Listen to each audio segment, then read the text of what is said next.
Hello, I'm Sarah from TurboTax with some important information for parents. Does your dependent child earn money at work or own investments? If so, it may be necessary for them to file an income tax return this year. All taxpayers must report their income if it exceeds the sum of their exemptions and standard deduction. However, children are given a little more flexibility in choosing how to report income to the IRS. And it usually depends on whether they earn the income from work or if it's related to investments, such as interest in a savings account. If your child earns more than $5,700 from working or more than $950 from investments, then their total income must be reported.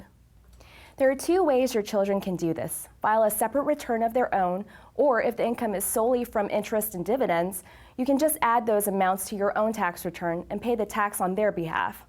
Two things you should always keep in mind though. First, if your child is due a refund, the only way they can get it is by filing a separate return.